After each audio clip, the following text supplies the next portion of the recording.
இந்த உன்னத பாட்டுங்கிற புஸ்தகம் இந்த புஸ்தகத்தில் ஒரு 8 அதிகாரம் இருக்கு. இந்த புஸ்தகம் எதற்காக கொடுக்கப்பட்டிருக்கிறது அப்படின்னா, நிறைய பேர் இந்த புக்கை படிக்க மாட்டாங்க. நிறைய பேர் இந்த புக்கு வந்து சாலமோனுக்கும் சூலமித்தியாளுக்கும் இருக்கக்கூடியதான தனிப்பட்ட உறவை குறித்து சொல்லப்பட்டிருக்கிறது அப்படின்னு சொல்லுவாங்க. எனக்கு என்னவோ அப்படி பேசுகிறவங்களை குறித்து உடன்பாடு இல்லை.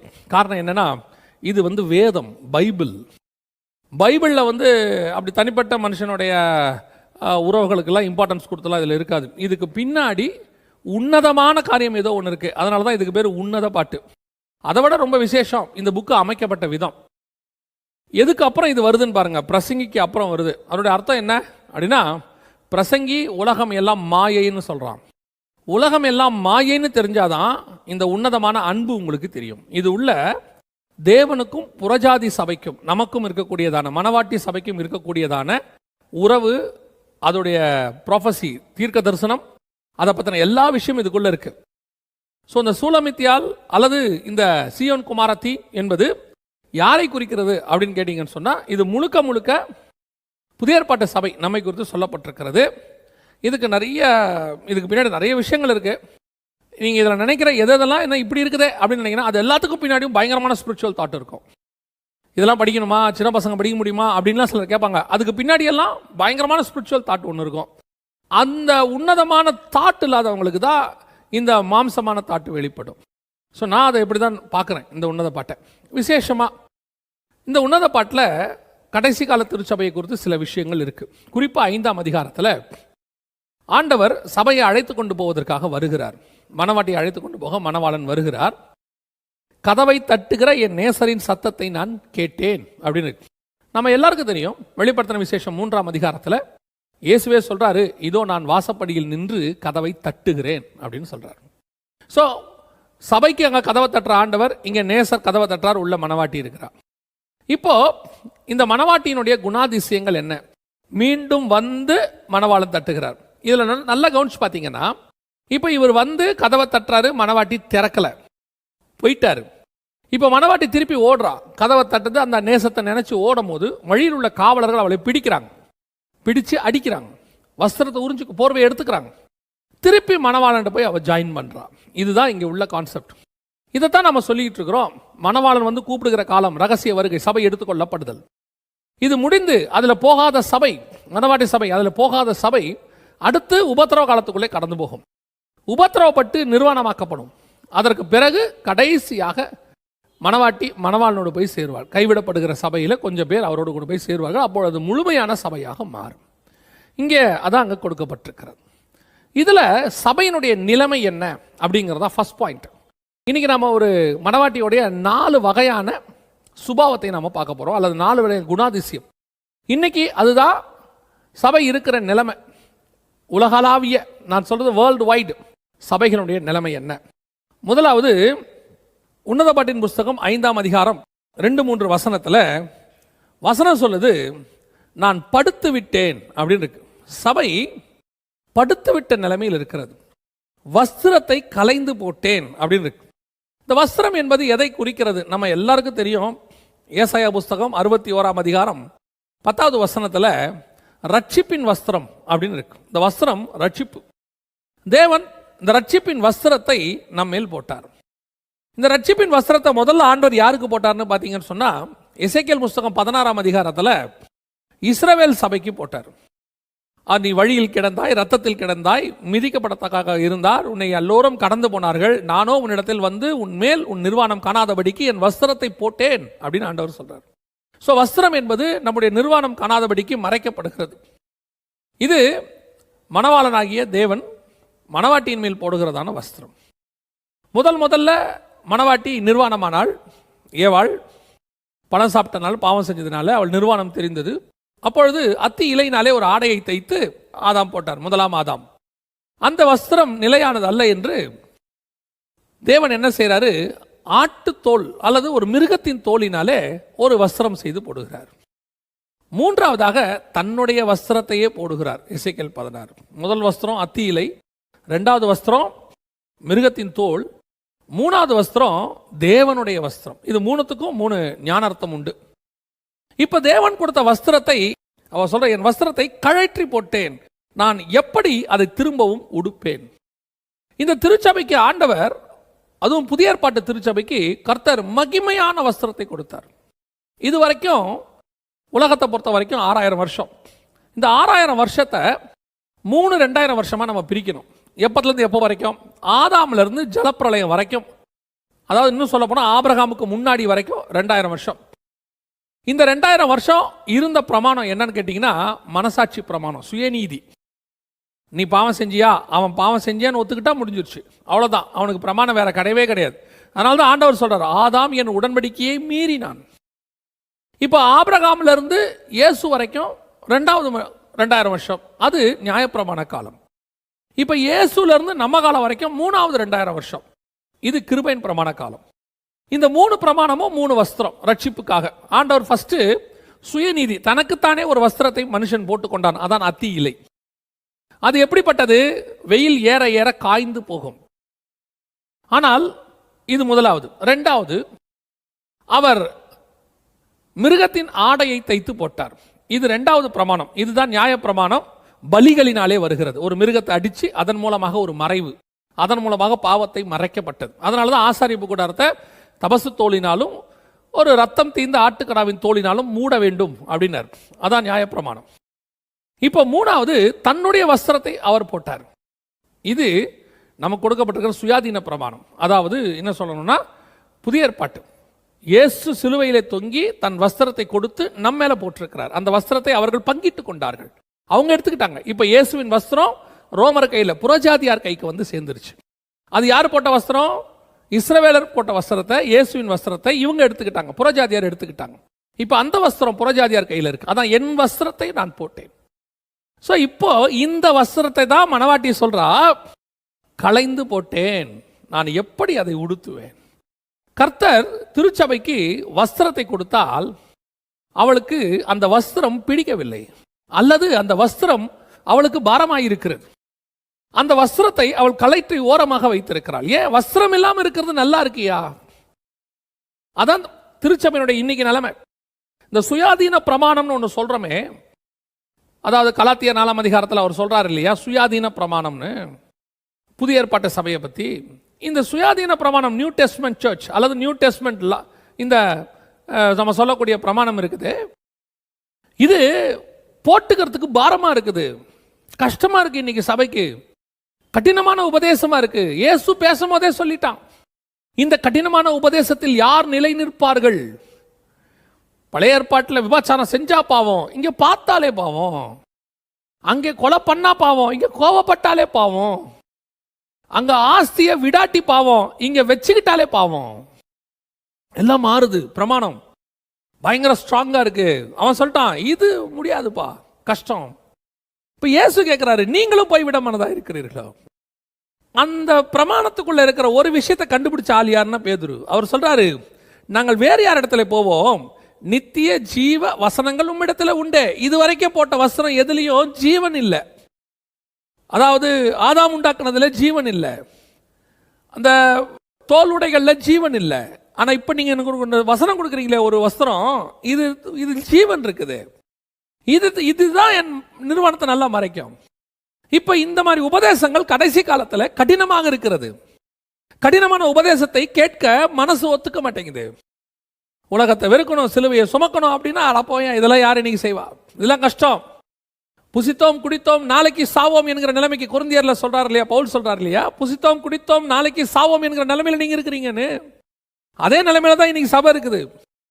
அன்னைக்கு நோவா காலத்துல இருந்த பாவம் என்ன? புசித்து குடித்தும் பெண் கொண்டும் பெண் எடுத்தோம். அப்படின்னா என்ன அர்த்தம்? அவங்களுக்கு சாப்பிட்டோம், அவ்வளவுதான் லைஃப். இதை விட வேற என்னையா இருக்கு? இந்த பூமியில தான் எல்லாமே இருக்கு, இதை தவிர வேற ஒண்ணும் இல்லை. இதை தவிர்த்து நித்திய ஜீவனை குறித்தோ, நித்தியத்தை குறித்தோ, அதற்கான பிரமாணங்களை குறித்தோ, அவைகளினுடைய வழிமுறைகளை குறித்தோ சபை சொல்லும் போது இன்னைக்கு கடினமாக இருக்கிறது, கேட்கறது கஷ்டம். இதுல யார் ஃபாலோ பண்ணுவாங்க? இன்னைக்கு இந்த உலகத்தை வெறு அப்படின்னா சான்ஸே கிடையாது.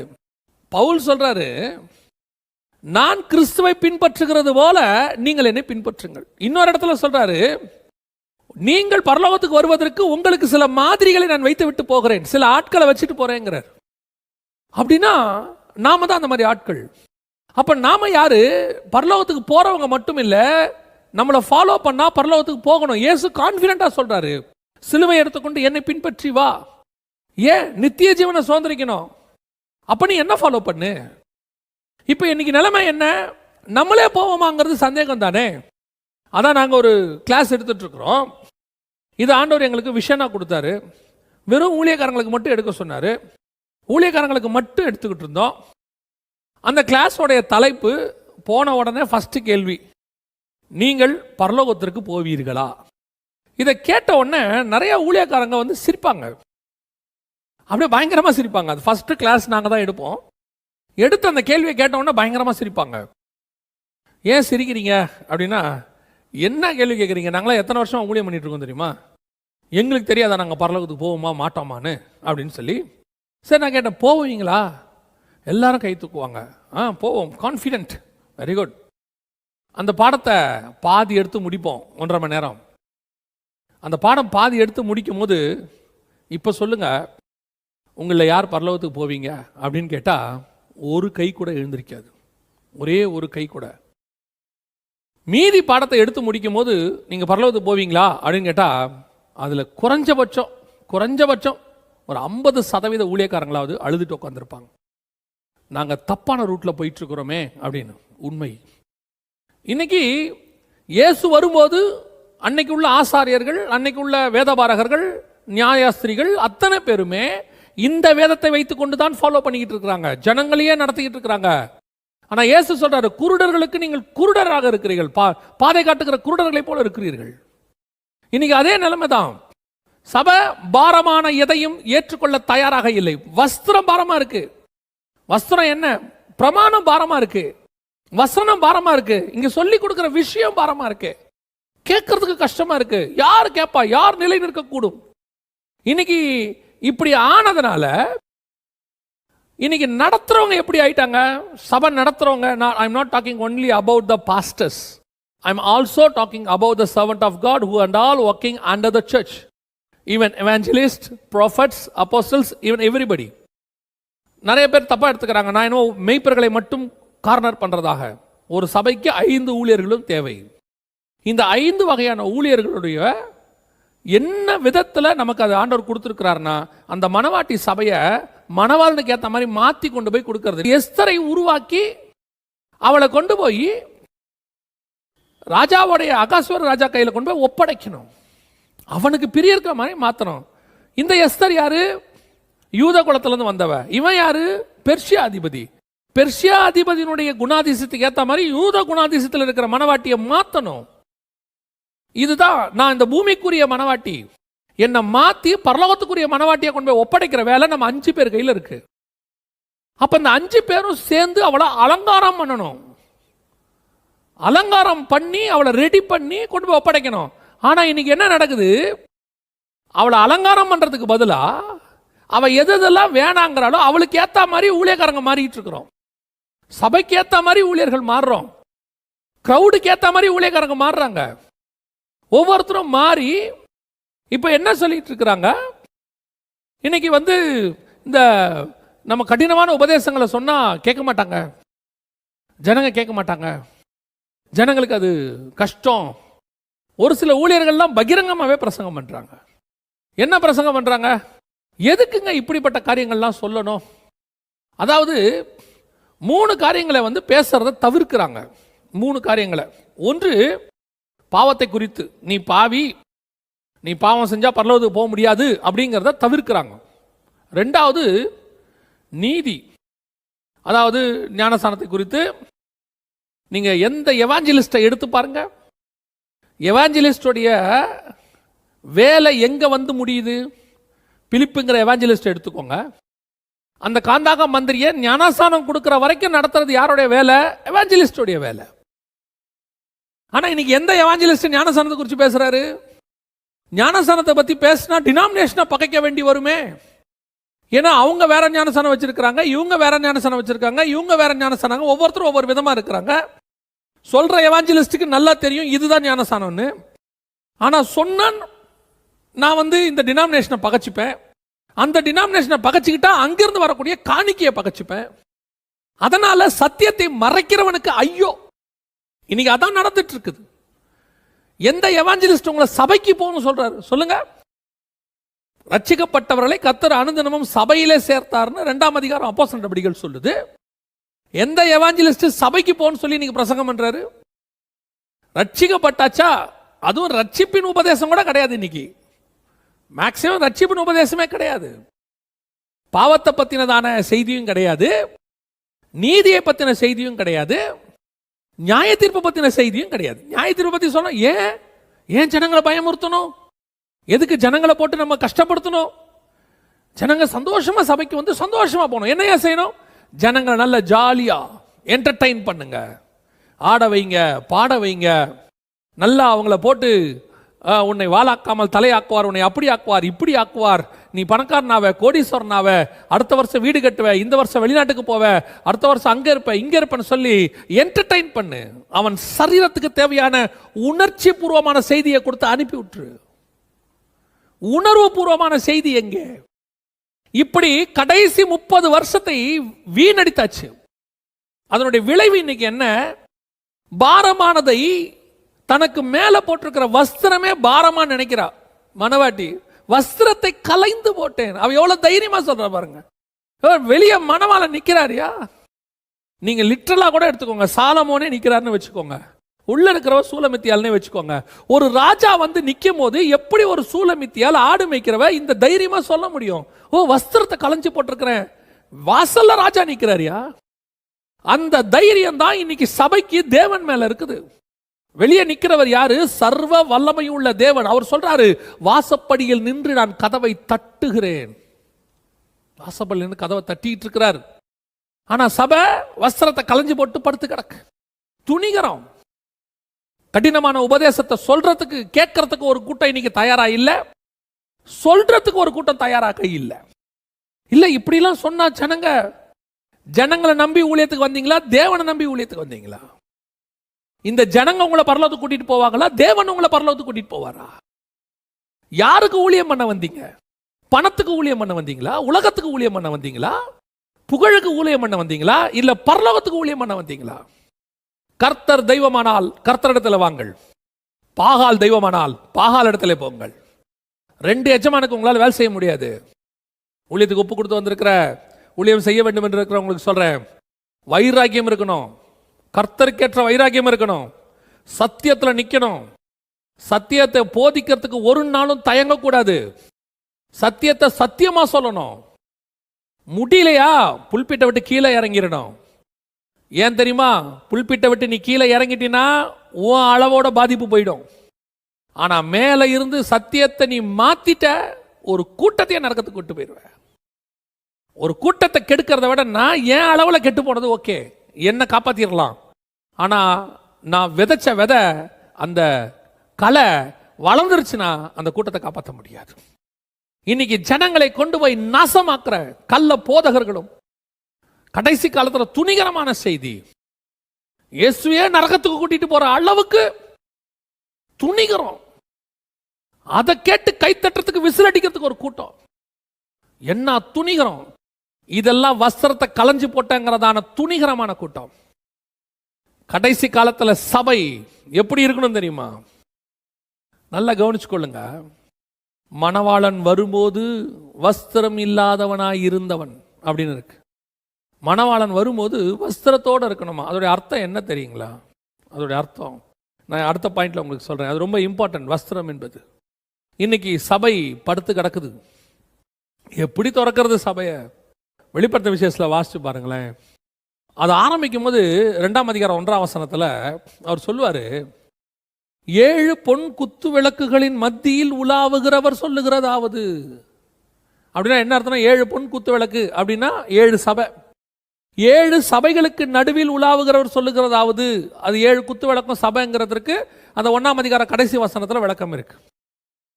இப்போ சபைக்கு நடுவில் இருந்தவர் 3ஆம் அதிகாரம் 7வது சபை லவோதிக்கேயா சபை கிட்ட வரும்போது வசனம் சொல்லுது, வாசப்படியில் நின்று நான் கதவை தட்டுகிறேன். அதோட அர்த்தம் என்ன? உள்ள நடுவில் இருந்தவர் வெளியே நிற்கிறார். எங்க உள்ள இருக்கிற இயேசு வெளியே போக முடியுமா? வசனம் சொல்லுது, எசேக்கியேல் 8:6, மனுபுத்திரனே, இவர்கள் செய்கிறதை காண்கிறாயா? என் பரிசுத்த ஸ்தலத்தை விட்டு என்னை தூரமாய் போகும் பண்ணும்படியான இஸ்ரவேல் வம்சத்தார் செய்கிற துணிகரமான காரியம், அருவருப்பான காரியத்தை பார்த்தாயான்னு சொல்றார் எசேக்கியேல் 8:6. இன்னைக்கு அதான் நடக்குது.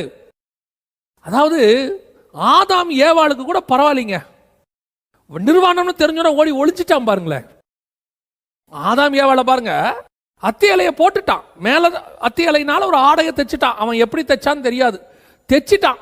ஆக முதல்ல நீங்க நம்ம அந்த காலத்தில் பார்த்துருப்போம், இந்த காட்டு மனுஷங்கன்னு காட்டுவாங்க, ஜங்கிள் இருக்கிறவங்கன்னு காட்டுவாங்க. அவங்கெல்லாம் பார்த்தீங்கன்னு சொன்னால் தங்களுடைய மிக முக்கியமான இடங்களை மட்டும் மறைத்தா மாதிரி ஒரு ட்ரெஸ் போட்டிருப்பாங்க. ஒருவேளை அப்படின்னே வச்சுக்கோங்களேன், அதை போட்டுக்கிட்டு வந்து நிற்கிறான். ஐயா, அந்த ட்ரெஸ்ஸை போட்டுக்கிட்டு ஆதாமால தேவனை பார்க்க முடியல. அவன் சொல்றான், நான் நிர்வாணி. டே, நீ தான் அத்தி இலையில போட்டிருக்கேடா, எப்படா நிர்வாணின்னு சொல்ற? இந்த எனக்கே இது நிர்வாணின்னு தெரியுதியா, நான் போட்டு மறைச்சிருக்கிறேன், ஆனாலும் எனக்கே இது நிர்வாணம் தெரியுது. நீங்க பார்க்குற அளவுக்குலாம் என்கிட்ட மறைக்க ஒண்ணுமே இல்லையா, இது இது நிர்வாணம் யான்ட்டான். அவன் போட்டிருந்ததை விட குறைவான ட்ரெஸ், அதை விட மோசமான ட்ரெஸ், அதை விட அருவருப்பான ட்ரெஸ்ஸை போட்டுக்கிட்டு ஒரு கூட்டம் நீங்க சர்ச்சில் வந்து உட்காந்துருக்கு. கேட்டோம்னா, ஏன் போட்டா என்ன துணிகிறோம் பாருங்க. அதான் அந்த மனவாட்டி சொல்றா, ட்ரெஸ்ஸை கலைஞ்சு போட்டேன். அதெல்லாம் எப்படி மாற்றுறது? இன்னைக்கு சபை ஒரு டிஸ்டன்ஸுக்கு போயிருச்சு. ஊழியக்காரனே சொல்றான், இதுக்கு மேலெல்லாம் அதை மாற்ற முடியாதுங்க. ஒருத்தர் சொல்றாரு, என் சர்ச்சை இதுக்கு மேலே ஒன்றும் பண்ண முடியாதுங்க, அது அவ்வளோதான். அப்படின்னா என்ன அர்த்தம்? எனக்கு கொடுத்த பொறுப்பில் நான் ஃபெயிலியர், நான் அவ்வளோதான். அப்படின்னா என்ன அர்த்தம்? ஒரு பேஷண்ட் இதுக்கு மேலே காப்பாற்ற முடியாதுன்னா என்ன அர்த்தம்? இதுக்கு மேலே என் மருத்துவம் அங்கே யூஸ் ஆகாதுங்க, அவ்வளோதான், கையை மீறி போயிருச்சு, பேஷண்ட் டெட்டு. அதுதான் நடக்குது இன்னைக்கு, ஆத்மா டெட்டு. துணிகிறோம். இன்னைக்கு பாருங்க, ஒருத்தர் சொல்றாரு எங்கிட்ட, இதுக்கு மேலே கையை மீறி போச்சு, என்னால் ஒன்றும் செய்ய முடியாது. You failure in your job. உன்னுடைய வேலையில் அசதியாக இருந்து நீ தொலைத்து விட்டாய். சிங்கப்பூரில் ஒரு அருமையான ஊழியக்காரர் இருக்கிறார், நான் ரொம்ப நேசிக்கிறதான ஒரு மனுஷன். அவரோட சர்ச் போய் பாருங்க, எல்லா சகோதரர்களும் ஷர்ட் போட்டு ஃபுல் கை போட்டு தான் வரணும், பேண்ட் போட்டு தான் வரணும். பெண்களுக்குரிய ட்ரெஸ்ஸோ டாப்ஸோ இந்த மாதிரி போட்டுட்டு தான் வரணும். அரைகுறை ஆடை. நான் சொல்கிறது தமிழ்நாட்டில் கிராமத்தில். உடனே நீங்கள் நினைப்பீங்க, தமிழ்நாட்டில் கிராமத்தில் தான் அப்படி தான் சர்ச் நடத்த முடியும். ஒரு பழமைவாதி மாதிரி பேசுகிறாரு. இன்றைக்கும் அந்த சர்ச் இருக்கு, சிங்கப்பூருக்குள்ளே இருக்கு. சிங்கப்பூரில் இருக்கு, சர்ச்சு ஃபுல்லாக இருக்கு. அந்த சர்ச்சை விட்டு இன்னொரு சர்ச்சுக்கு எவனும் போக மாட்டான். அதான் ரொம்ப முக்கியம். ஏன்? எங்கள் பாஸ்டர் எங்களை கரெக்டாக நடத்துகிறாருங்கிறான். S S. ஏங்க ட்ரெஸ்ஸுக்கு இவ்வளோ இம்பார்ட்டன்ஸ் கொடுக்கணுமா? பரலோகத்தில் அந்த தூதர்கள் 6 சட்டைகளை வச்சிருக்கிறவன் 2 ஆளை முகத்தை மூடி, 2 ஆளை காலை மூடி, 2 சட்டைகளை அடிச்சு பரிசுத்தர் பரிசுத்தர். அந்த ஒரு பாவமும் செய்யாத பரலோகத்திலேயே இருக்கிறவனே, சுத்தமான இடத்துல இரவும் பகலும் இருக்கிறவனே எல்லாத்தையும் மூடிக்கிறான், அவரை பார்க்க முடியலன்னு. ஏன்னா அவர் அவ்வளோ பரிசுத்தர். இவன் வந்திருக்கான் சர்ச்சுக்கு, எப்படி ஆஃப் டிராயரு பேண்ட்டை கிழிச்சு விட்டுட்டு. கேட்டா இதெல்லாம் ஏன் கேட்குறீங்க? இதோ சபை வஸ்திரத்தை கலைஞ்சு போட்டு படுத்திருக்கு. மணவாளன் விட்டுட்டு போயிடுவார், ஒரு அளவுக்கு தான் பேசுவார், கதவை தட்டுவார், கூப்பிடுறதுல அன்பா தான் கூப்பிடுவார். என் புறாவே, என் உத்தமியே, கதவை தர, எல்லாம் அன்பா தான் கூப்பிடுவார். ஒரு நாள் வரும், போயிடுவார். அதுக்கப்புறம் காவலர்கள் பிடிச்சி அடிப்பாம்பாரு, அடி உபத்திரவ காலம் ஒன்று வரும் பாரு. எனக்கு என்னவோ நீ உபத்திரவ காலம் வர்றதுக்குள்ள உனக்கு நீயே உபத்திரவத்தை வருவிச்சு கொள்வியோன்னு தோணுது. நிறைய பேர் இப்போ அப்படிதான் தோணுது, உபத்திரவத்தை அவங்களே வருவிச்சு கொள்வாங்க போல தெரியுது. போற போக்கு அப்படித்தான் இருக்கு. ரொம்ப கேர்ஃபுல்லா இருந்து கொள்ளுங்க. முதலாவது சபை எப்படிப்பட்டதாக இருக்கிறது? வஸ்திரம் கலைஞ்சு போட்டதை துணிகரமா சொல்லிக்கிட்டு இருக்கு. அதெல்லாம் கழட்டியாச்சுங்க, இதுக்கு மேல ஒண்ணும் பண்ண முடியாது. இப்படித்தான் எங்க சர்ச், நாங்க இப்படிதான் இருப்போம் சொன்னா பெரியவங்க சொல்றாங்க, டே இப்படிலாம் பண்ணாதீங்கடா, இந்த மாதிரி செய்யக்கூடாதுடானா. ஏன் செஞ்சா என்ன, நான் அப்படித்தான் செய்வேன், நான்லாம் என்ன எவனும் எதுவும் கேட்கக்கூடாது. இதோ வஸ்திரத்தை கலைந்தேன், பாதங்களை கழுவினேன், பாதரட்சை எப்படி மாட்டுவேன், அதெல்லாம் முடியாது. கடை ஒரு நாள் வரும், கதவை திறந்து கண்டு வெளியே வந்து பார்த்தபோது உனக்கு அப்பதான் உண்மை தெரியும். ஏன்னா நீ ஒரு கதவுக்குள்ள உட்காந்துருக்க, ஒரு ரூம்குள்ள உட்காந்துருக்க, உனக்குன்னு ஒரு வட்டத்தை போட்டு உட்காந்துருக்க. அந்த வட்டத்துக்குள்ள நீ செய்யறதெல்லாம் சரி, அந்த வட்டத்துக்குள்ள நீ பண்றதெல்லாம் கரெக்ட்னு மைண்டு சொல்லும். கொஞ்சம் எல்லாத்தையும் விட்டுட்டு வெளியே வந்து பாரு, கதவை திறந்து பாரு. நேசரோட போறவனுக்கு மட்டும்தான் மரியாதை. நேசர் இல்லாம போறவனுக்கு என்ன ஆகுன்றது உன்னதப்பட்ட 5ஆம் அதிகாரத்தை அப்புறம் போய் வாசிச்சு பாருங்க. முதலாவது, வஸ்திரம் இல்லாமல் கழட்டி போட்டு விட்டு கிடக்கிற சபை. இன்னைக்கு சபைகள் அப்படித்தான் இருக்கிறது. இரண்டாவது, மத்தேயு எழுதின சுவிசேஷம் 25ஆம் அதிகாரம் 5வது வசனம். மணவாளன் வர தாமதித்த போது அவர்கள் எல்லாரும் நித்திரை மயக்கம் அடைந்து தூங்கிவிட்டார்கள். யார் இவங்க? 25ஆம் அதிகாரம் 1ஆம் வசனம் சொல்லுது, பரலோக ராஜ்யம் தங்கள் தீவெட்டிகளை பிடித்துக்கொண்டு மணவாளனுக்கு எதிர்கொண்டு போக புறப்பட்ட 10 கன்னிகைகளுக்கு ஒப்பாயிருக்கும். இவங்க யாரு? மணவாளனுக்கு எதிர்கொண்டு போக புறப்பட்டவர்கள் அப்படின்னு இருக்கு. இப்ப இவங்க யாரு? நல்ல வஸ்திரம் போட்டவங்க தான். நல்ல ட்ரெஸ் போட்டு அலங்காரம் பண்ணி மணவாளனை பார்க்க போறாங்க. ஆனால் மணவாளன் வர தாமதித்த போது கையில தீவெட்டியோட போனாங்க. ஆனா இப்ப என்ன ஆச்சுன்னு கேட்டீங்கன்னா, மணவாளன் வர தாமதித்த போது சபை தூங்க தொடங்கி விட்டது. முதல்ல உள்ள மணவாட்டி தூங்கல, அவளுக்கு சத்தெல்லாம் கேக்குது. என்ன அவ பிரச்சனைனா, அவ ஒரு ஃபார்முலாக்குள்ள வந்துட்டா, வஸ்திரத்தை கலைச்சிட்ட, இது என்னுடைய சட்டத்திட்டம், இதுக்கு மேல இதை போட முடியாது. அவளுடைய சுயாதீனத்துக்குள்ள அவ போயிட்டா. பட் அவளுக்கு என்ன கேக்குது? சத்தமெல்லாம் கேக்குது. மணவாள சத்தம்லாம் அவளுக்கு தெரியுது, எல்லாம் தெரியுது, ஆனா செய்ய முடியாது. அப்படி ஒரு குரூப் அது. இவங்க எப்படி தெரியுமா? இவங்க கையில தீவெட்டி வச்சிருக்காங்க. அதாவது தீவெட்டிங்கிறது கர்த்தருடைய வசனம். அதாவது உம்முடைய வசனம் என்னுடைய கால்களுக்கு தீபமாக இருக்கிறது. தீவெட்டிங்கிறது டார்ச், காட்ஸ் வேர்ட். இப்போ நீங்கள் பார்த்தீங்கன்னு சொன்னால், நல்லா கவனிங்க, 11வது வசனம் 10ஆம் அதிகாரம் எபிரேயருக்கு நிருபம். அன்றியும் எந்த ஆசாரியனும் நாடோறும் ஆராதனை செய்கிறவனாக பாவங்களை ஒரு காலம் நிவர்த்தி செய்யக்கூடாத ஒரே வர பலிகளை அநேக தரம் செலுத்துகிறவனாயும் நிற்பான். அந்த இதில் நின்றுகிட்டே இருப்பான். அதில் ஒரு பெரிய விஷயம் என்னன்னா, விளக்கு அணையாம பார்த்துக்கிறது அவனுடைய வேலை. யாருடைய வேலை? அந்த ஆசாரியனுடைய வேலை. விளக்கு அணையாதபடி பாதுகாத்து கொள்ளணும். ஆனா என்ன நடக்குதுன்னு நீங்க பார்த்தீங்கன்னு சொன்னா, அந்த விளக்கு அணைஞ்சு போகிற ஒரு சுபாவத்தில் இருக்கு. அந்த தீவெட்டி அணைஞ்சு போச்சு. இப்போ நம்ம எல்லாருக்கும் தெரியும், அந்த விளக்கு அணைஞ்சு போச்சு.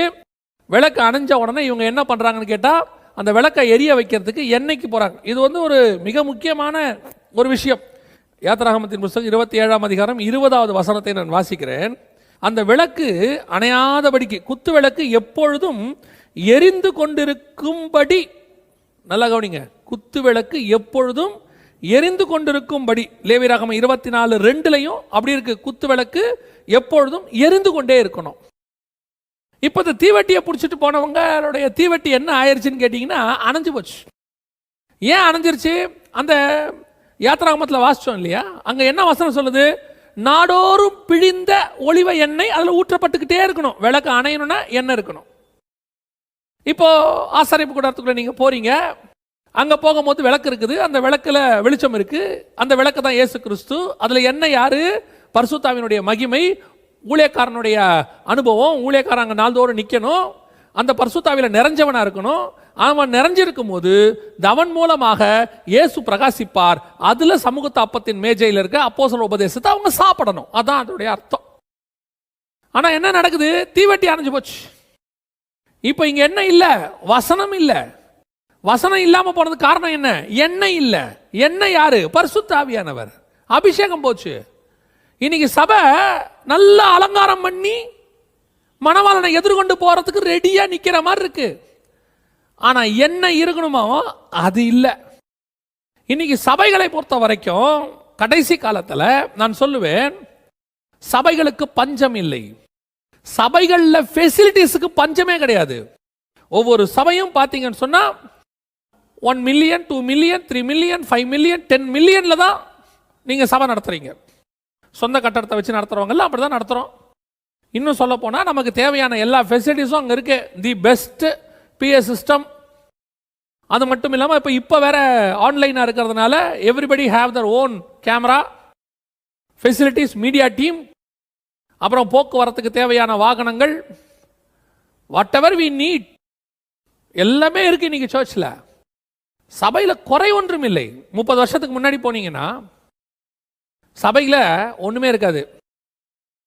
எப்படி ஊருக்கு வெளியே கொட்டா போட்டிருப்பாங்க, கொட்டடிப்பாங்க, எங்கேயாவது ஒரு இடத்துல கூடி ஆராதிப்பாங்க, ட்ரம்மு தான் இருக்கும், விளக்கில் தான் இருக்கும். நீங்கள் ஆனால் மற்ற கரிஸ்மெட்டிக் சர்ச்சஸ் எல்லாம் பார்த்தீங்கன்னு சொன்னால் கிராண்டாக இருக்கும். ஆனால் மணவாட்டி சபைன்னு சொல்லக்கூடிய பெண்டிகாஸ்டல் சர்ச்சஸ், ஸ்பிரிச்சுவல் சர்ச்சஸ் பார்த்தீங்கன்னு சொன்னால் they don't have any facilities, but ஸ்பிரிட்டில் பயங்கர ஸ்ட்ராங்காக இருந்தாங்க. அந்த ஸ்பிரிட்டில் அவங்களுக்கு இருந்ததான தேவன் கொடுத்ததான அந்த அபிஷேகம், அந்த வசனம் எத்தனையோ பாரம்பரிய சபைகள்ல இருந்து பிசாசை விரட்டுறதுக்கு பெந்தகோஸ்தே சபைக்கு அனுப்பி விடுவாங்க. இது நடந்த உண்மைகள். 30 வருஷத்துக்கு முன்னாடி சில சபைகளுக்கு போனால் பிசாசு ஆடிச்சுன்னா அவங்க சொல்லுவாங்க, நீங்கள் அங்கே கூட்டு போயிருங்க, இந்த ஒயிட் அண்ட் ஒயிட் போட்டு ஒரு பெந்தகோஸ்தே குரூப் இருக்கும், அங்கே கூட்டு போங்க, அங்கே விரட்டுவாங்க. உண்மை, நிஜம் நடந்துச்சு. ஏன்? அங்கே வெளிச்சம் இருந்துச்சு, விளக்கு திகு திகு திகுன்னு எரிஞ்சுக்கிட்டு இருந்துச்சு, பிரகாசம், கர்த்தருடைய வசனம், மகிமை. அங்க போனாலே ஆண்டவன் மாதிரி ரட்சிக்கப்பட என்ன செய்ய வேண்டும் அது சொல்லுவாங்க. பெந்தகோஸ்தே சர்ச்சுக்கு போகாம பார்த்துக்குங்கம்பாங்க. உண்மை. எப்போ பாரம்பரிய சபைகளில் சொல்லுவாங்க, பெந்தகோஸ்தே சர்ச்சுக்கு போகாம பார்த்துங்க, அங்க விட்டுறாதீங்க. ஏன்? அவங்க அப்படியே மாத்திடுவாங்க. அதான் அங்க போனா அவன் மாறிடுவான். ஏன்? அந்த தீ அவனை பற்றி எரியும். அதுதான் கர்த்தர் நமக்கு வச்சிருந்த அபிஷேகம். இன்னைக்கு மணவாளனை சந்திக்க புறப்புற கன்னிகை மாதிரி இருக்கிறோம். சபை எப்படி இருக்குது? பயங்கர கிராண்ட், பயங்கர கிராண்ட். யோசிச்சு பாருங்க, கல்யாணத்துக்கு மாப்பிள்ளையை பார்க்க போற பொண்ணு எப்படி இருப்பா? அப்படித்தான் சபை இருக்கு இன்னைக்கு, பயங்கர கிராண்ட். ஒரு குறையும் இல்லை. என்னை கேட்டா நான் சொல்லுவேன், பல பாரம்பரிய சபைகளை பார்க்கிலும் ஆவிக்குரிய சபைகள் இன்னைக்கு பயங்கர கிராண்ட். அதெல்லாம் எந்த மாற்று கருத்தும் இல்லை. But where is the spirit? பரிசுத்த ஆவியானவர் எங்கே? அபிஷேகம் எங்கே? அங்க இருந்த ஃபயர் எங்க? பிசாசு உள்ள உட்காந்துக்கிட்டு மிரட்டுது ஊழியக்காரனை. சபை ஒடுங்கி போய் நடுங்கி போய் நிக்குது. நான் சொல்லுவேன், எத்தனையோ கொள்ளை நோய்களும், எத்தனையோ வியாதிகளும் மரணங்களும் சபைகிட்ட தோத்து ஓடி இருக்கு. இந்த நூற்றாண்டு தான் சபை வியாதியை பார்த்து பயந்த நூற்றாண்டு. நான் தைரியமாய் சொல்லுவேன், எனக்கு முன்னாடி உள்ள எத்தனையோ ஹிஸ்டரிஸ் எடுத்து படிச்சு பாருங்க. கம்யூனிசம், ஃபாசிசம், நாசிசம் காலத்திலேயா இருக்கட்டும், ஸ்பானிஷ் ஃப்ளூ வந்த போதாக இருக்கட்டும், அதுக்கு முன்னாடி எந்த வியாதியா இருக்க மாட்டோம், சபை வியாதியை ஜெயித்திருக்கிறது, பிசாசை ஜெயித்திருக்கிறது, ராஜ்யங்களை ஜெயித்திருக்கிறது. சபைக்கு முன்னாடி எல்லாம் தூள் தூளா போயிருக்கு. This is the first time ஹிஸ்டரியிலேயே சபை பயந்து போய் உட்கார்ந்துருக்கு. காரணம், தீவெட்டி எரியல, தட்ஸ் a mistake. இருட்டில் இருக்கு, வசன வெளிச்சம் இல்லை. ஆனால் தேங்க் காட், இந்த 1.5 வருஷத்தை பொற்காலம் என்று நான் சொல்லுவேன். இந்த 1.5 வருஷம் கர்த்தருடைய மகா பெரிய பொற்காலம். ஏன்? அபிஷேகத்தில் தனிப்பட்ட முறையில் ஜனங்கள் வசனத்தில் வளர்ந்திருக்கிறார்கள். சபை வளரத் தொடங்கி இருக்கிறது, அபிஷேகத்தில் வளருது, சபை மகிமையில வளர்ந்துருக்கு. ஏன்? இதுக்கு முன்னாடி என்ன நடந்துச்சு? சபையில எல்லாமும் இருந்துச்சு. ஆட்டம் இருந்துச்சு, பாட்டம் இருந்துச்சு, புகை போட்டு மூட்டம் போட்டு ஆடுறது இருந்துச்சு, ஊழியக்காரனே மேலே ஏறி ஆடுற மாதிரி இருந்துச்சு, சபையினுடைய தலையே ஆடுச்சு. சபையினுடைய தலைன்னா சொல்றது ஊழியக்காரனை, ஏசுநாதர் அல்ல. ஊழியக்காரன் குடும்பமா மேலே ஏறி மனைவியோட டான்ஸ் ஆடின காலம் இருந்துச்சு. அதை தவிர்த்து இன்னும் சொல்ல போனா father's day, mother's day, birthday, marriage day, camp, recreation எல்லாம் இருந்துச்சு. எல்லாம் இருந்துச்சு. ஏசுநாதர் மட்டும் இங்க இல்லை, அங்க பிரசன்ஸ் மட்டும் இல்லை. இங்க இருந்து கிளம்பி 3 நாள் கேம்ப் போறது. கேட்டு பாருங்க, எங்க சர்ச் கேம்ப் போய் என்ன பண்ணுவீங்க? பீச்சில் விளையாடுவோம், அப்புறம் ஸ்விம்மிங் பூல்ல விளையாடுவோம், அப்புறம் நல்லா சாப்பிடுவோம், அப்புறம் காலையில் ஆராதனை, சாயங்காலம் ஆராதனை, ஊறுகாய் மாதிரி தொட்டுக்கிறதுக்கு. நல்லா தெரிஞ்சுக்கொள்ளுங்க, ஆராதனையும் களியாட்டத்தையும் ஒன்னா கலக்கவே கூடாது.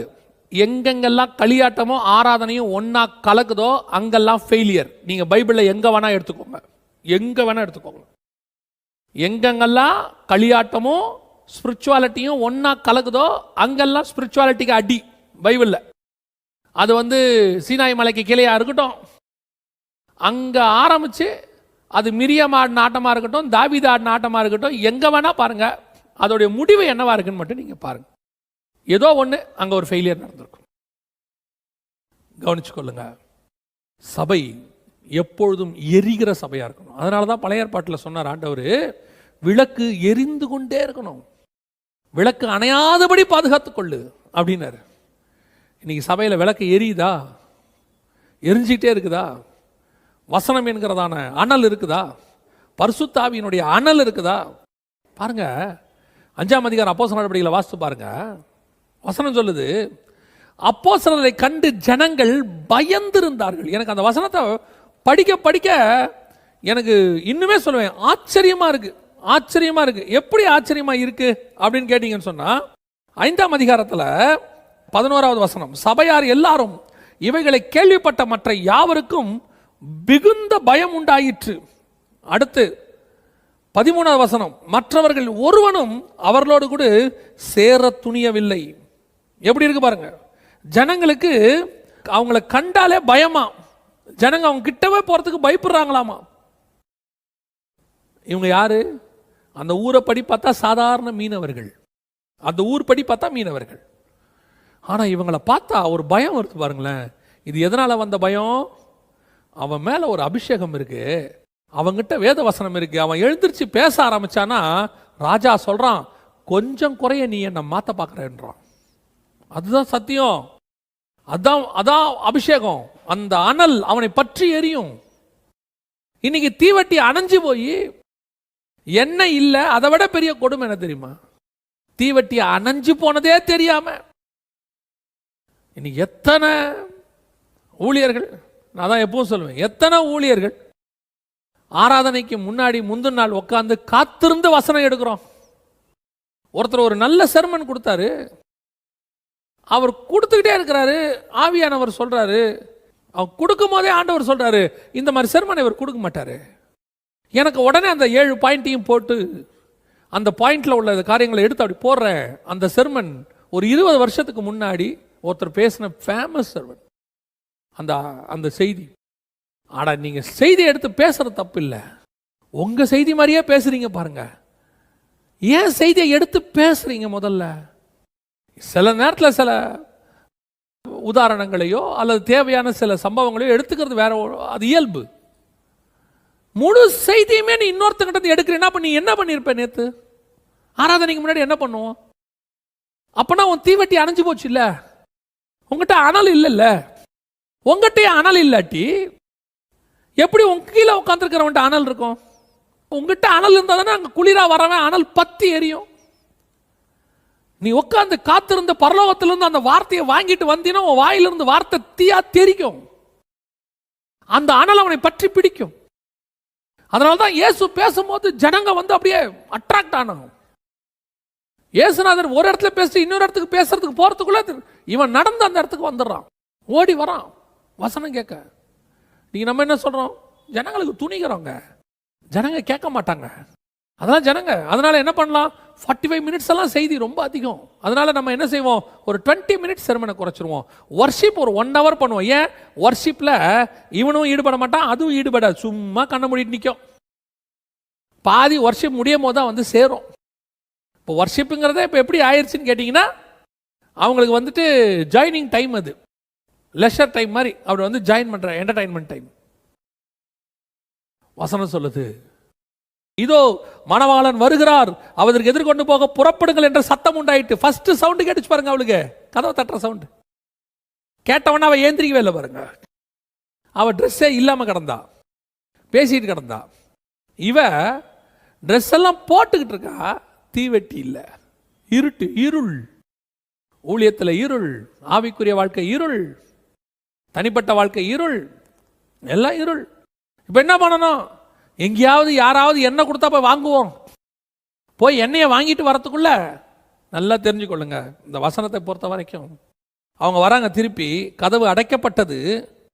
பின்பு மற்ற கன்னிகைகளும் வந்து ஆண்டவரே ஆண்டவரே எங்களுக்கு திறக்க வேண்டும் என்றார்கள். உங்களை அறியேன் என்று மெய்யாகவே உங்களுக்கு சொல்லுகிறேன் என்றார். 12வது வசனம். அப்படி அர்த்தம் என்னன்னா, நல்லா கவனிச்சுக்கொள்ளுங்க. இந்த நெருப்பு வச்சுக்கிட்டு இருந்தவங்களுக்கும் நெருப்பு இல்லாதவங்களுக்கும், அந்த எண்ணெய் அபிஷேகத்தை வச்சிருந்தவங்களுக்கும் இல்லாதவங்களுக்கும் என்ன டிஃபரன்ஸ்? அவங்க கதவுக்கு அந்த பக்கம் நிற்கிறாங்க, இவங்க கதவுக்கு இந்த பக்கம் நிற்கிறாங்க. இவங்க 2 பேருக்கு நடுவில் எவ்வளோ தெரியுமா கேப்பு? ஒரு கதவு அளவு தான் கேப். ஒரு சில இவ்வளோதான் இருக்கும், ஒரு இன்ச் கணக்கில் தான் இருக்கும், அடி கணக்கெலாம் இருக்காது, இன்ச் கணக்கு தான் டிஃப்ரென்ஸ். அப்போ உன்னுடைய பரலோகம் இன்ச்சு கணக்கில் மிஸ் ஆயிடுச்சு பாருங்க. இன்னைக்கு அதான் விஷயம், அவ்வளோதான். இன்னைக்கு பரலோகம் மிஸ் ஆக போதுன்னா எப்படி மிஸ் ஆக போகுது? அவர் பாவம் செய்து அவர் துன்மார்க்கமாய் வாழ்ந்து நரகத்துக்கு போனாரா?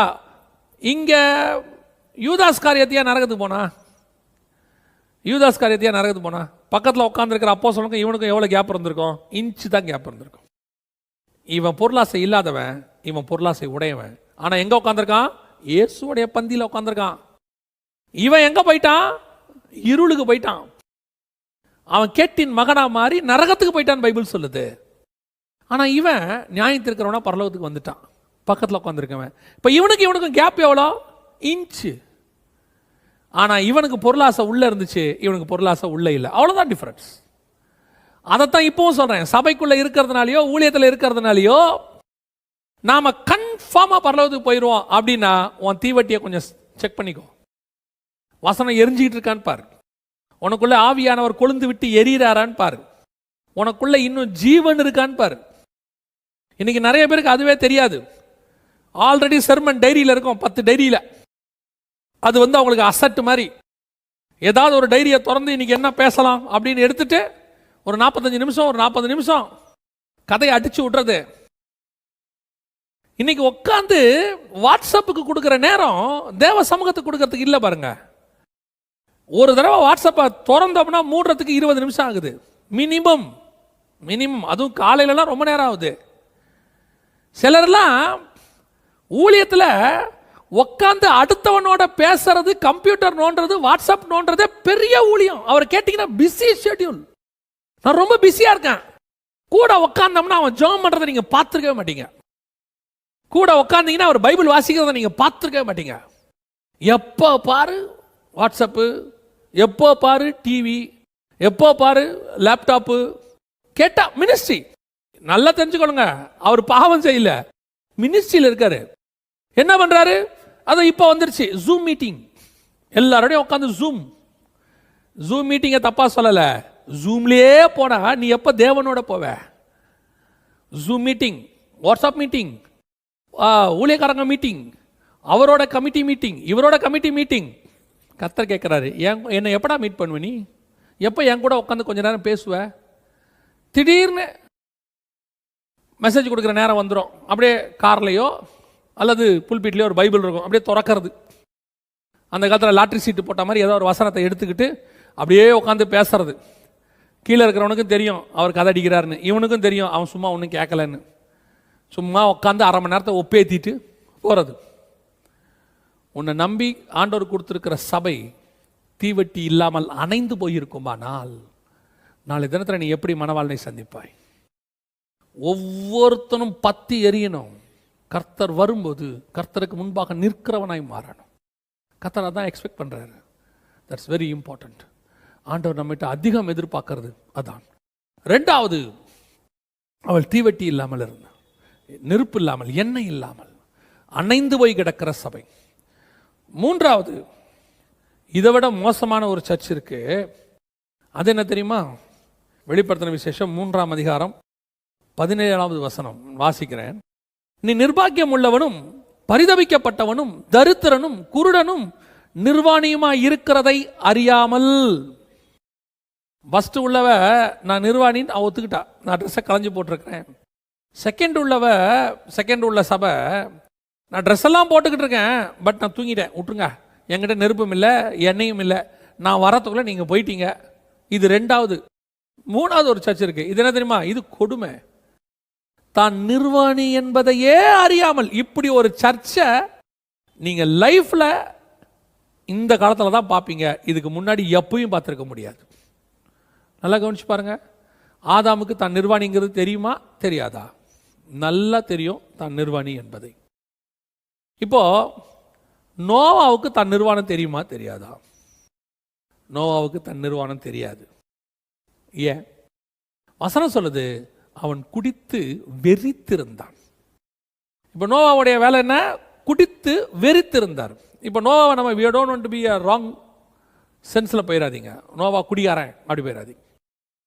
நோவாவுடைய காலத்தில் திராட்சை ரசம் வந்து ஈஸ்ட் ஃபார்ம் ஆகுறது அப்போ தான் ஃபஸ்ட் டைம் மேபி இருந்திருக்கலாம்.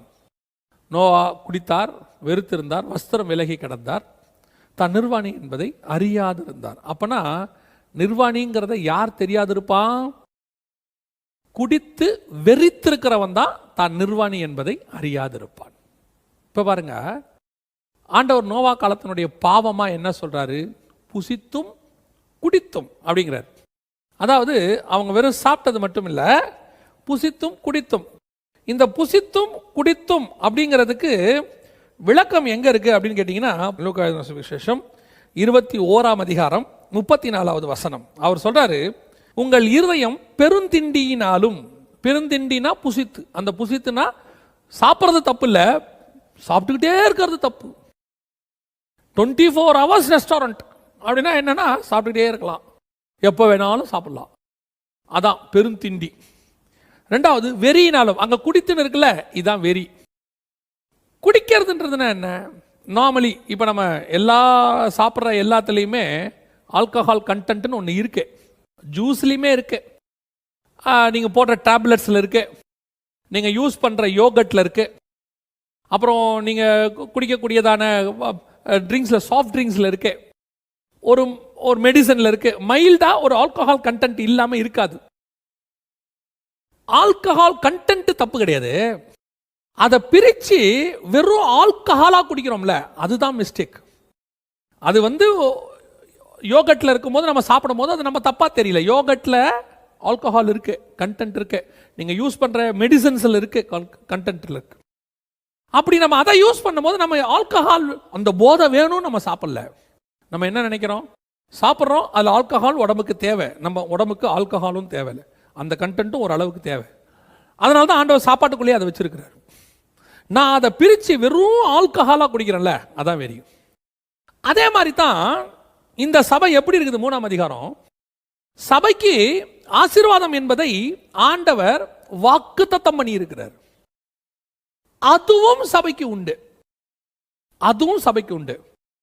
ஆனா நீங்க அந்த ஆல்கஹாலை அதை தனியா பிரிச்சு வெறும் கிரேஸ் டாக்ட்ரின் அப்படின்னு கொண்டு போய், ப்ராஸ்பரிட்டி டாக்ட்ரின் அப்படின்னு கொண்டு போய் அந்த வெறியை ஏத்துறோம் பாருங்க.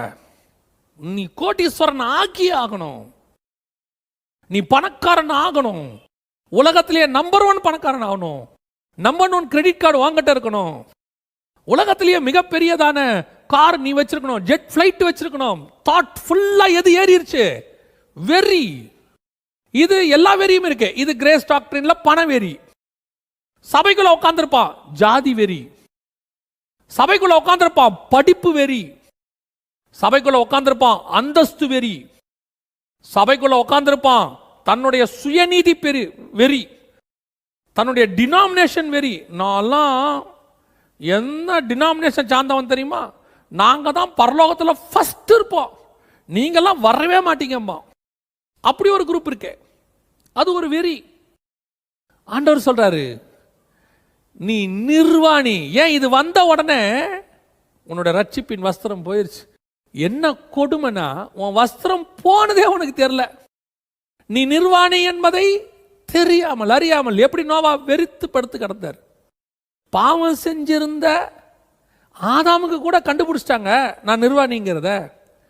ஆனா என் திராட்சை ரசத்தினுடைய அந்த ஆல்கஹால் என் புத்தியை மங்க பண்ணி நான் எப்படி படுத்திருக்கனே எனக்கு தெரியல. இந்த மாதிரி தான் இன்னைக்கு தான் சபை எப்படி இருக்குன்னே நிறைய பேருக்கு தெரியல. ஏன்னா அவன் மைண்ட்ல பல வெறி ஏறி இருக்கு, பல வெறி ஏறி இருக்கு. நான் எத்தனை வருஷம் எக்ஸ்பீரியன்ஸ் ஊழியக்காரன் தெரியுமா? வெறி ஏறிடுச்சு, வெறி ஏறிடுச்சு.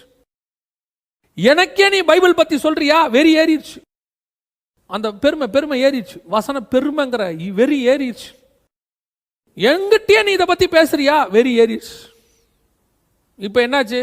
உங்ககிட்ட இருக்கிற பாவம் எதுன்னு உனக்கே தெரியாம போச்சு, உங்ககிட்ட இருக்கிற அக்கிரமம், உங்ககிட்ட இருக்கிற அநியாயம் எதுன்னு உனக்கே தெரியல, உன் நிர்வாணம் உனக்கே தெரியல. இப்ப ஏன் உங்ககிட்ட சொல்ல முடியாதுப்பா? உங்ககிட்ட சொன்னால் நீ கேட்க மாட்ட. ஏன்? நான் எங்கிட்டேவா? I am the senior pastor in this country. I am the senior person in this denomination. I am the senior person in this subject. அப்படிங்கிற வெறி ஏறிடுச்சா? உங்கள்கிட்ட இருக்க பாவம் எதுன்னு உங்கள்கிட்ட சொன்னால் ஏறாது, மண்டையில் ஏறாது. தம்பி நீ இப்படி பண்ணுறதெல்லாம் தப்புப்பா, நான் வெறி ஏறினவனுக்கு என்ன தெரியுமா சொல்லுவான்? எங்கிட்டேவா, எங்களுக்கேவா, எங்ககிட்டயே சொல்கிறியா, உனக்கு வெறி ஏறிடுச்சு, உன்னை ஒன்றும் பண்ண முடியாது. இப்போ ஆண்டவர் தான் வந்து உங்கள்கிட்ட சொல்லணும், நீ நிர்வாணி என்பதை அறியாமல் இருக்கிறாய். கொஞ்சம் இப்படி பாருங்கிறார் ஆண்டவர். ஏன் நீ எப்படி பார்த்துட்ட? நான் ஐஸ்வர்யம் உள்ளவன், அங்கே இங்கே சொல்கிறாரு பாருங்களேன், நீ ஐஸ்வர்யவான் என்றும் திரவிய சம்பன்னன் என்றும் எனக்கு குறை ஒன்றும் இல்லை என்றும் சொல்லுகிறாய். அப்படின்னா என்ன? எல்லாம் அப்படி பார்க்கறது. வாசலில் கார் நிற்குது, சொந்தமாக வீடு இருக்கு, ஓன் சர்ச் இருக்கு, 1000 ஆத்மா இருக்கு, நமக்கு எல்லாம் எல்லாம் ஓகே, எனக்கு என்னங்க குறை? ஆண்டவர் சொல்கிறார் இப்படி பார். ஏன் ட்ரெஸ் இல்லாமல் நிற்கிறடா? இங்கே எல்லாம் இருக்கு, இங்கே நிர்வாணம் இருக்கு.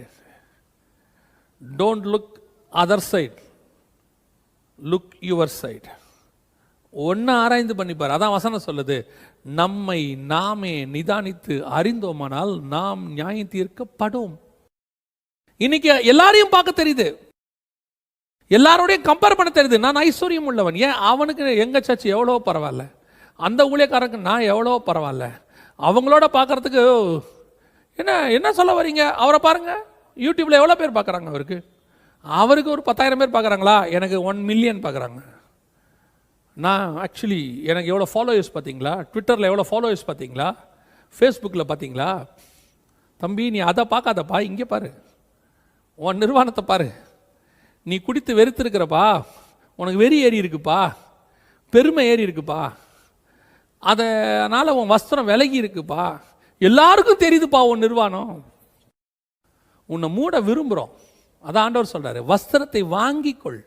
நான் மூட விரும்புகிறேன், அடுத்தவனை பார்க்கறத விட்டுட்டு ஒன்றை பாருங்கிறார் ஆண்டவர். அதைத்தான் இன்னைக்கு சபைகள் என்ன நிலைமையில் இருக்குது? தான் நிர்வாணி என்பதை அறியாதபடிக்கு. Just look about yourself. பாருங்க எங்கே நம்ம விலகி இருக்கிறோன்னு பாருங்க. ஆண்டவர் நம்மகிட்ட உணர்த்த விரும்புகிறார். இன்னைக்கு சபைகள் ஐஸ்வர்யத்தில் எந்த குறைச்சியும் கிடையாது. 160% சபைகள் நல்லா இருக்கு. கண்டிப்பாக ஒரு 40% சபைகள் கஷ்டத்தில் இருக்கிறாங்க, எந்த மாற்று கருத்தும் இல்லை. பட் ஆண்டவர் எக்ஸ்பெக்ட் பண்ணுறது, உன் நிர்வாணம் எப்படி இருக்குது பாரு. நீ குருடனும் பரிதபிக்கப்பட்டவனும் நிர்வாக்கியம் உள்ளவனும். ஆனால் நீ என்ன சொல்கிறனா ஐஸ்வர்ய சம்பன்னு சொல்லிட்டாலே. உன்னுடைய அட்வான்டேஜ் மட்டும் உனக்கு தெரியுது, பட் உன்னுடைய டிஸ்அட்வான்டேஜ் உனக்கு தெரியலங்கிறார் ஆண்டவர்.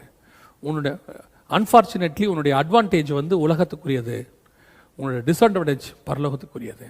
அந்த பரலோகத்துக்குரியதில் நீ டிஸ்அட்வான்டேஜாக இருக்கிற. இதுலலாம் இல்லாமல் இருந்தால் கூட பரவாயில்ல. சிமர்னா சபையை பார்த்து சொல்கிறாரு, நீ தரித்திரனாக இருந்தும் உனக்கு இருக்கிற ஐஸ்வர்யத்தை நான் அறிந்திருக்கிறேங்கிறார். அவன் உலக பிரகாரமாக தரித்திரன், ஆனாலும் அவன் ஸ்பிரிச்சுவலி பயங்கரமாக ரிச்னஸில் இருக்கான். ஆனால் நீ உலக பிரகாரமாக ரிச்னஸில் இருக்க, உங்கள்கிட்ட இருக்கிறது எல்லாமே பிராண்டட். பட் காடுகிட்டப்பா நான் உன் நிர்வாணம் தெரியுதாம்மா அவருக்கு. ஆண்டவர் சொல்கிறார் மோசே கிட்ட, பலிபீடத்தில் ஏறும் போது உன் நிர்வாணம் காணாதபடிக்கு உன் உள்ளான ஆடையை தரித்துக்கொள், உள்ள இருக்கிற இன்னர் கார்மெண்ட்ஸை செக் பண்ணுங்கிறாரு. Now you want to check about your inner garments. பாரு உன்னை நீ எங்கே பாருன்னு பாரு.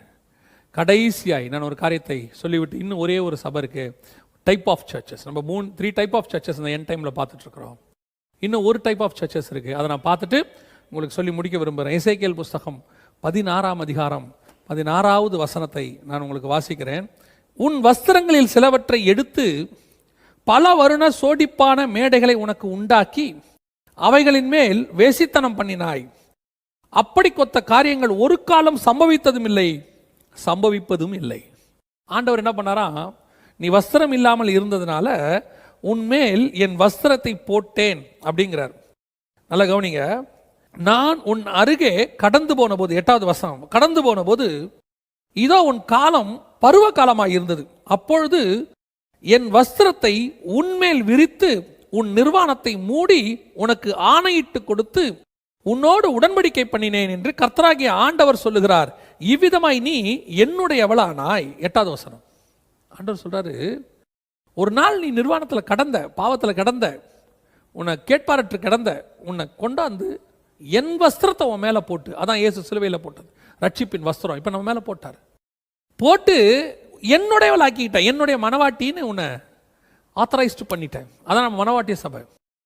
ஆனா நம்ம என்ன பண்ணிட்டோமா, அந்த 16வது வசனத்துல சொல்றார், நீ என்ன பண்ண, உன் வஸ்திரங்களில் சிலவற்றை எடுத்து பல வருண சோடிப்பான மேடைகளை உனக்கு உண்டாக்கி அவைகளின் மேல் வேசித்தனம் பண்ணினாய். நான் உனக்கு கொடுத்ததான ஆசீர்வாதங்களை எடுத்து அதை கொஞ்சம் டெக்கரேட்டிவா பண்ணி அதன் மூலமாக அடல்ட்ரி நடந்துச்சான். ஆண்டவர் சொல்றார், இந்த வசனத்தை நீங்க தியானிச்சு பாருங்க. இன்னைக்கு நடக்கிறது அப்படியே இருக்கும் இந்த வசனத்துல. ஏன் தெரியுமா, இன்னைக்கு நாம எதெல்லாம் எடுத்து ஜனங்களை மோசம் போய்கிட்டு இருக்கோமோ அது எல்லாம் கர்த்தர் கொடுத்தது. குறிப்பா வசனம், இதே வசனத்தை எடுத்து ஜனங்களை மோசம் போக்கி, இந்த இடத்துல வேசித்தனம் பண்ணினாயின்னா லிட்ரலி இல்லை. வேசித்தனம் என்பதுக்கு இதன் அடையாளம் என்னன்னு கேட்டீங்கன்னா, மற்ற உபதேசத்தோடு கலந்து கொள்ளுதல். இங்கேயே ஆண்டவர் சொல்வார், நீ எகிப்தியரோடு கூட அசிரியரோடு கூட வேசித்தனம் பண்ணினாய், அவருடைய காரியங்களை உங்க இதுக்கு கொண்டு வந்த அப்படின்னு சொல்லி ஆண்டவர் என்ன எதை பத்தி சொல்றாருன்னா, எகிப்திய உபதேசம் அசிரிய உபதேசம் இதோடெல்லாம் கலந்ததை சொல்றாரு. அப்ப நம்ம நல்லா தெரிஞ்சு கொள்ளணும், கர்த்தர் நமக்கு கொடுத்ததான இந்த ரட்சிப்பின் உபதேசத்தை எடுத்து, இந்த ரட்சிப்பின் அனுபவத்தை எடுத்து, இந்த ரட்சிப்பின் வாழ்க்கையை எடுத்து நம்ம மற்ற உபதேசங்களோடு கூட கலந்து, இன்னும் சொல்ல போனா உலக உபதேசங்களோடு கூட கலந்து, ஆண்டவர் சொல்றாரு, நான் கொடுத்தது உன் நிர்வாணத்தை மூடுறதுக்கு, நீ அதை எடுத்து மற்றவர்களோடு கூட கலந்து வேசித்தனம் பண்ண தொடங்கிட்ட. இன்னைக்கு ஆண்டவர் ரொம்ப வருத்தப்படுற விஷயங்கள்ல ஒண்ணு இதுதான். ஆண்டவர் நமக்கு எவ்வளோ ஆசீர்வாதங்களை கொடுத்துருக்கிறாரு, ஸ்பிரிச்சுவல் பிளெஸிங்ஸ். இதெல்லாம் எடுத்து ஜனங்களை எப்படியாவது கொண்டு பரலோகத்தில் சேர்க்கணுன்றதுக்கு தான் நமக்கு அது ஆண்டவர் கொடுத்தாரு. வரங்களா இருக்கட்டும், அல்லது நம்ம கொடுக்கப்பட்டதான மற்ற காரியங்களாக இருக்கட்டும், கிஃப்ட்ஸாக இருக்கட்டும், அல்லது டேலண்ட்ஸாக இருக்கட்டும். இப்போ எனக்கு ஒரு கிஃப்ட் கொடுத்துருக்கிறாரு, இல்லை ஒரு டேலண்ட் கொடுத்துருக்காரு, நல்லா எனக்கு ஒரு இசை வாசிக்கிறதா இருந்தார்னா அதை எடுத்து நான் கர்த்தருக்கு யூஸ் பண்ண தான் எனக்கு கொடுத்தாரு. நான் எப்போ அதை எடுத்து உலகத்தானோடு கூட, உலகத்தில் உள்ளவங்களோடு கூட இணைந்து, அவர் எனக்கு கொடுத்த பல வர்ண ஆடையை எடுத்து நான் அதை இங்கே யூஸ் பண்ணேன்னு வச்சுக்கோங்களேன், கர்த்தர் சொல்றாரு, நீ அவனோடு கூட வேசித்தனம் பண்ணின. இன்னைக்கு அதான் நடக்குது. நான் சொல்றது நாட் ஓன்லி மியூசிக், இங்க இருக்கிற பாட்டை கொண்டு போய் ஆண்டவர் கொடுத்த டேலண்ட் குரல் இதை கொண்டு போய் வேற எங்கேயோ பாடிட்டு இருக்கிறான். ஆண்டவர் கொடுத்த இன்ஸ்ட்ருமெண்ட் இதை கொண்டு போய் எங்கேயோ வாசிட்டு இருக்கிறான். உலகத்துக்கு, உலக இசைக்கு, உலகத்தில் உள்ளதானவங்களுக்கு வாசிட்டு இருக்கான். ஆண்டவர் சொல்றார், இந்த அதிகாரத்தை படிச்சு பாருங்க, 16ஆம் அதிகாரம். அதே மாதிரி சர்ச்சும் போயிருச்சு. சர்ச்சும் போயிருச்சு. என்ன கொடுமைனா, ஒரு காலத்தில் சர்ச்சில் இருக்கிறவன் இங்கிருந்து போய் சினிமாக்காரனோடையோ எவனோடையோ ஆடினானா பின்மாற்றம் அடைஞ்சிட்டான்னு சொல்லுவாங்க. நம்ம சொல்லும் போது அப்படி சொல்லுவாங்க, அவன் பேக் ஸ்லைடிங்க, சர்ச்சை விட்டு போயிட்டான். இப்போ கொடுமை என்னன்னா, அவனை கூட்டிட்டு சர்ச்சுக்குள்ளே விட்டுட்டாங்க. அங்கே வாசிக்கிறான்ல, அவனை கொண்டு வந்து சர்ச்சுக்குள்ளேயும் வாசிக்க விட்டாங்க. இதுக்கு பேர் பேக் ஸ்லைடிங் இல்லை, சர்ச் அடல்ட்ரி. சபையில் வேசித்தனம். அவ்வளோதான், ஃபினிஷ், ஓவர். ஆண்டவர் சொன்ன எல்லாம் துல்லியமாய் நடக்குது. இப்படித்தான் சபைகள் கடைசி காலத்தில் சோரம் போயிட்டு இருக்கு. ஆண்டவர் சொல்றாரு, உன்னை நான் மீண்டும் என்னுடையவளாய் மாற்ற விரும்புகிறேன், சரி பண்ணிக்கோங்கிறாரு. இந்த 4 காரியங்களை நம்ம பார்த்தோம். கடைசி காலத்தில் சபை இருக்கிற நிலைமைய ஆண்டவர் சொல்றாரு, உன்னை சரி பண்ணிக்கோ, கதவை திற, முதல்ல ஆண்டவர் சத்தத்துக்கு செவி கொடு, உன் விளக்கு அணையாம பார்த்துக்கோ. நீ ஆண்டவர் கொடுக்குற, ஆண்டவர் சொல்ற, உன் நிர்வாணம் மூடும்படிக்கு என்னிடத்துல வஸ்திரத்தை வாங்கி கொள்ளுங்கிற. ஆண்டவர்கிட்ட கேளு, ஆண்டவரே நான் எங்கெங்கெல்லாம் பாவம் பண்ணியிருக்கேன், எதெல்லாம் உமக்கு பிரியம் இல்லாமல் இருக்கு, என் சர்ச் நாங்கள் எங்கெங்கெல்லாம் பின்வாங்கி போயிருக்கிறோம், எங்களை சரி பண்ணுங்கப்பா, ஒப்பு கொடுப்போம். இன்னைக்கு ஆண்டவர் நம்மளை சரிப்படுத்த விரும்புகிறார். நல்லா தெரிஞ்சுக்கொள்ளுங்க, எப்படி இருந்தாலும் பரலோகத்துக்கு போகலான்னு பைபிள் சொல்லலை. அப்படி யாராவது சொன்னாங்கன்னா அவங்க உங்களை மோசம் போக்குறாங்க. நீ கிறிஸ்தவன் ஆனதுனாலேயோ சர்ச்சுக்குள்ளே வந்ததுனாலேயோ ஆண்டவர் உன்னை பரலோகத்துக்கு கூட்டிகிட்டு போவார் நீ நினச்சிட்டினா நீ ஏமாறுவ. ஆண்டவர் அப்படி சொல்லவே இல்லை. ஆண்டவர் சொன்னது அவர் சொன்னபடி இருந்தாதான். யோசிச்சு பாருங்க, 2000 வருஷம் இஸ்ரவேல் ஜனங்கள் நியாயப்பிரமாணம் ஒரே நாளில் தள்ளி விட்டார் பாருங்க. அப்படி தள்ளி விட்டு நம்மளை செலக்ட் பண்ணிட்டார் பாருங்களேன். நிறைய பேர் சொல்றாங்க ஒரு தடவை ரட்சிக்கப்பட்டா ரட்சிப்பு தான், அதுக்கப்புறம் நீ என்ன பாவம் பண்ணாலும் ஆண்டவர் உன்னை தள்ள மாட்டார். 3 வருஷம் அப்போஸ்தலர் பட்டத்தில் இருந்தவன் அவனே தள்ளி விட்டாரு. இவன் பிறவாது இருந்தால் நலமாய் இருக்குமேன்னு கேட்டார். நிறைய பேர் இந்த வசனத்தை சொல்றாங்கல்ல, இதுக்கு மட்டும் நான் உங்களுக்கு ஒரு பதில் வசனத்தை சொல்லிட்டு நான் ஜோமணி முடிக்க விரும்புகிறேன். சிலர் சொல்றாங்க இல்லையா, கடைசி காலத்தில் என்ன பாவம் பண்ணாலும் பயப்படாதீங்க, ஆண்டவர் கிருபை உள்ளவர், எப்படி இருந்தாலும் நம்மளை விட மாட்டாரு அப்படின்னு சொல்றாங்கல்ல. நான் உங்களுக்கு இந்த வசனத்தை சொல்றேன், நோட் பண்ணிக்கோங்க. எபிரேயர் நிருபம் 6ஆம் அதிகாரம் 4, 5, 6 வசனங்கள். ஏனெனில் ஒரு தரம் பிரகாசிக்கப்பட்டும் பரம ஈவை ருசி பார்த்தும் பரிசுத்த ஆவியை பெற்றும், நல்லா கவனிச்சுக்கொள்ளுங்க, ரட்சிக்கப்பட்டு பிரகாசிக்கப்பட்டு ஆண்டவருடைய பரம ஈவை ருசி பார்த்து, ரட்சிப்பின் அனுபவம் அதை ருசி பார்த்து பரிசுத்த ஆவியை பெற்றும் தேவனுடைய நல்வார்த்தையும் இனி வரும் உலகத்தின் பலன்களையும் ருசி பார்த்து, ப்ராஃபஸியெல்லாம் தெரிஞ்சு வசனம்லாம் நல்லா தெரிஞ்சு ஸ்ட்ராங் ஆன பிறகு மறுதலித்து போனவர்கள், அதுக்கப்புறம் பின்வாங்கி போனவன் தேவனுடைய குமாரனை தாங்களே மறுபடியும் சிலுவையில் அறைந்து அவமானப்படுத்துகிறபடியால் மனம் திரும்புவதற்கு ஏதுவாய் அவர்களை மறுபடியும் புதுப்பிக்கிறது கூடாத காரியம் இருக்கு. நிறைய பேர் சொல்லிட்டாங்க. அதெல்லாம் இல்லை, ஒரு தடவை ரட்சிக்கப்பட்ட ரட்சிப்பு தான் நித்திய ரட்சிப்பு. ஒன்ஸ் ரட்சிப்பு நித்திய ரட்சிப்பு. எவன் சொன்னா நித்திய ரட்சிப்பு? ஆனா என்ன ரட்சிப்பு? முடிவு பரியந்தம் நிலை நிற்கிறவனே ரட்சிக்கப்படுவான். அவனுக்கு தான் நித்திய ரட்சிப்பு. முடிவு பரியந்தம் நிக்காம நடுவில் பாவம் செஞ்சுட்டா அதுக்கப்புறம் கூட நித்திய ரட்சிப்புன்னு ஒருத்தன் போதிக்கிறான். நீ என்ன வேணா செய்ய, அது நித்திய ரட்சிப்பு. எவன் சொன்னா? முடிவு பரியந்தம் நிலை நிற்கிறவனே ரட்சிக்கப்படுவான், அவனுக்கு தான் நித்திய ரட்சிப்பு. இந்த வசனம் எபிரேயர் 6, 4, 5, 6. பின்வாங்கி போனவன், மறுதலித்து போனவன், பரம ஈவை ருசி பார்த்து பரிசுத்த ஆவியை பெற்று இனி வரும் பலன்களையும் எல்லாத்தையும் பேசினவன் மீட்கப்படுவது கூடாத காரியம். அப்படிப்பட்டவனோடு கூட சேர்ந்தீங்கன்னா உங்களையும் மீட்கப்படுவது கூடாத காரியம். அவனையும் மீட்க முடியாது, அவன் கூட சேர்றவனையும் மீட்க முடியாது. கேர்ஃபுல்லா இருந்து கொள்ளுங்க. இன்னைக்கு ஆண்டவர் நமக்கு ஒரு சந்தர்ப்பத்தை கொடுத்திருக்கிறார். பேதுரு கேட்கிறாரு, நித்திய ஜீவனை சுதந்திரிக்கிறது எப்படி ஆண்டவரே, இவ்வளோ கஷ்டமாச்சே? ஆண்டவர் சொல்றாரு, மனுஷனால் கூடாதது தான் தேவனால் எல்லாம் கூடும். நீ நெஞ்ச நிமித்தி பரலோகத்துக்கு போக முடியாது, கர்த்தருடைய காலை பிடிச்சா